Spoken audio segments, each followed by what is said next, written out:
নমস্কাৰ সকলোকে স্বাগতম জনালো মন্টু ডিফেন্স আসামলৈ SSC GD constable 2026 BSF CISF CRPF SSF SSB ITBP and Assam riflemen 2026 বৰ্ষৰ বাবে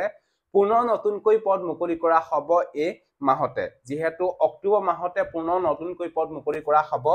এসএসসি জিডি কনস্টেবল 2026 বৰ্ষৰ বাবে বাম্পাৰ ভ্যাকেন্সি মুকলি কৰা হ'ব minimum 50,000 plus SSC GD constable 2026 বৰ্ষৰ বাবে পদ মুকলি কৰা হ'ব এই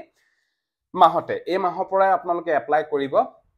পাৰিব আৰু এই পদবিলাকৰ ফাৰ্স্ট টাইম হ'ব ৰিটেন এক্সাম সিবিটি জানুৱাৰী আৰু ফেব্ৰুৱাৰী মাহত ইয়াৰ সিবিটি অনুষ্ঠিত হ'ব তাৰ বাবে এতিয়াৰ পৰা আপোনালোকে ভালকে তৈয়াৰী কৰিব লাগিব তাৰ বাবে এখন বেষ্ট বুক লৈ আহিছে এখন নাম হৈছে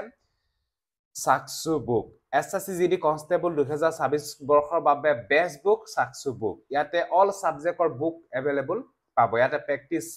শিটস ৰিজনিংৰ বুক পাব ম্যাথছৰ বুক পাব জেনাৰেল নলেজৰ বুক পাব আৰু লগতে পাৰ্ট ডি হিন্দী এণ্ড ইংলিছৰ বুকো আপোনালোকে अवेलेबल পাব সাকসু এসএসসি জিডি কনস্টেবল 2026 বৰ্ষৰ ৰিটেন এক্সামৰ বাবে যদিহে আপোনালোকে বুক কিখন বাই কৰিব বিচাৰে তেতিয়ালে ভিডিঅ ডেসক্ৰিপচনত Amazon আৰু ফ্লিপকাৰ্টৰ লিংক দিয়া আছে গৈ পিনি আপোনালোকে এতিয়াই বাই কৰি লওক best book SSC GD constable 2026 বৰ্ষৰ বাবে বেষ্ট বুক সাকসু বুক যদি ল'ব বিচাৰে এতিয়া লৈ লওক যদি ভিডিঅটো ভাল পালে সকলোকে শেয়াৰ কৰি দিয়ক